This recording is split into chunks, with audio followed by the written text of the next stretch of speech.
Ele sempre impulsiona. E como a primeira pergunta, Juan, fazer para você, como é uma pergunta, vamos dizer assim, que não deixa ninguém calado, né? Essa pergunta todo mundo quer saber. Como o Juan Serra chegou ao espiritismo? Bem, eu era seminarista, né? Minha família era mais católica por parte da minha avó, né? Mãe da minha mãe, e minha avó sempre estimulava a gente ir na igreja, desde garoto. Os meus pais, minha mãe um pouco mais direcionada ao umbandismo, meu pai também, mas não tão fixo, né? De vez em quando iam, né? Nos trabalhos do Centro Espírita de Umbanda, mas se diziam também católicos. E a minha avó, né, convivendo com aquilo tudo, me via ali, vou levar o meu neto para a igreja. E eu seguia com ela com uma felicidade imensa para a igreja, desenvolvendo, né, na minha parcela na igreja, todos aqueles processos naturais, né, que a igreja oferecia, né, de catequese, né, de primeira comunhão, e aí fui convidado a participar do seminário. Então, tivemos um seminário da Arquidiocese de São José, no Rio Comprido, no Rio de Janeiro.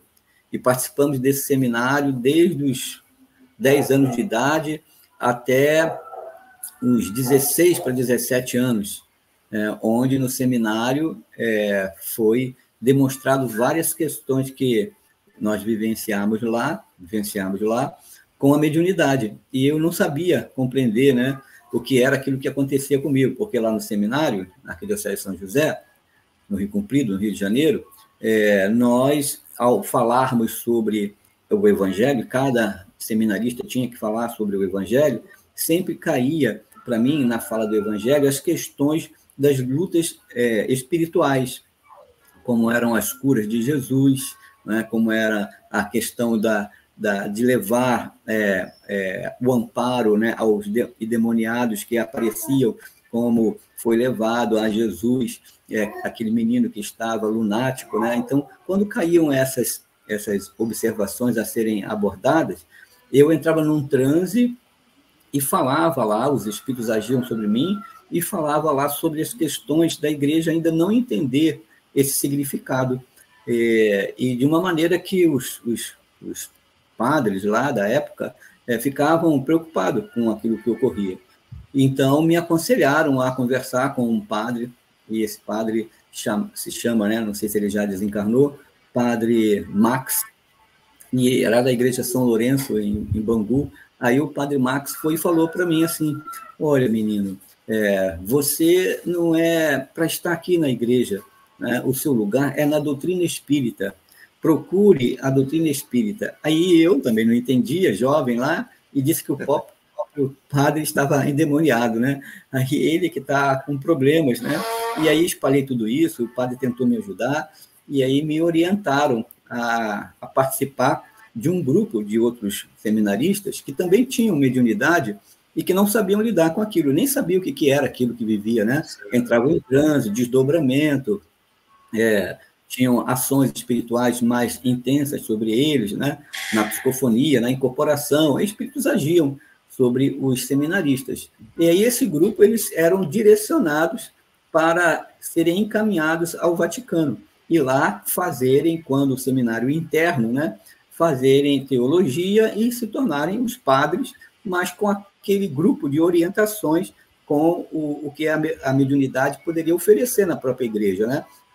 E aí, nessa época que eu iria para lá, eu tive um problema no ouvido, meu ouvido começou a purgar, e aí eu não pude viajar, e uma febre imensa, e não fui mais para essas ações junto ao seminário, porque fiquei doente.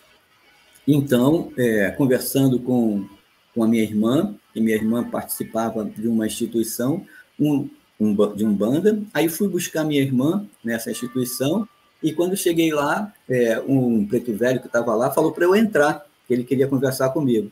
Aí eu fui lá conversar com esse espírito, e perguntei ao espírito várias coisas, né? Aí ele disse assim: seu lugar não é aqui, meu filho, você pergunta muito, o seu lugar é na doutrina espírita.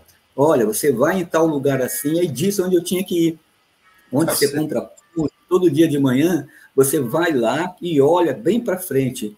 Eu sempre vou naquele local. E eles me orientam, eles me instruem, e é lá que você tem que ficar. Aí eu no dia que fui comprar pão, aí eu olhei assim, tinha lá Centro Espírita Bezerra de Menezes, lá em Bangu, na Rua da Feira ali, aí na padaria ali em frente, eu comprei o pão, nossa, vou lá, observei o dia e fui. Quando cheguei lá, a minha primeira esposa e minha filha, quando chegamos lá, o representante lá da casa, né, seu Antônio, disse assim, até que fim que você veio, né, menino? Olha, o espírito Pai Tomé, que era o nome do espírito, né? O espírito Tomé veio aqui várias vezes e falou que ia trazer vocês, olha, está aí junto de vocês, entrem. E aí, olha só, não nos conhecia, né? E já nos orientou aos estudos, e aí depois, no próprio estudo lá, esse senhor disse assim, o seu lugar não é aqui, você tem que ir para um local onde você possa ter mais condições de estudo. E aí, então, eu conheci o Centro Espírita Leon Denis, lá em Bento Ribeiro, onde tinham vários estudos, aí fiquei muito feliz. Cheguei lá em 89, e de lá fui até os dias que mudei para Cabo Frio, né, quando médium lá em Bento Ribeiro, e depois mudei para Cabo Frio, quando fui transferido pela Telemar, ou seja, Telerge, né, aí fui transferido para Cabo Frio em 96. E aí, em 96, foi fundado aqui em 2000, no ano 2001, foi fundado aqui, junto com o Altivo, o Centro Espírita Leon Denis de Cabo Frio. Então, foi essa a pequena jornada, a mediunidade sempre com grandes lutas para enfrentar e conseguir chegar com calma, superando aí os conflitos normais, né, que todas as pessoas passam no entendimento dos fenômenos e conseguindo dar uma boa utilidade com a mediunidade no trabalho do bem. Então, hoje, estamos aí, convivendo com a doutrina espírita nesses anos todos e muito mesmo na nossa recuperação, ou seja, eu conseguindo me recuperar nessa encarnação já está sendo maravilhoso. Tá certo. Juan, e já que você citou que você conheceu o Centro Espírita Leon Denis, e logicamente lá estava o nosso companheiro Altivo, como foi esse primeiro momento com o Altivo? Como foi o aprendizado? Como foi esse trato com você, né? Porque a gente observou da nossa convivência com o Altivo que algumas pessoas se aproximaram dele de uma forma assim, não digo atípica, mas de uma forma a qual ele deu uma atenção especial, né? Talvez por necessidades que nós tivemos, não sei. Mas qual foi esse primeiro contato seu com o Altivo e qual foi a sua impressão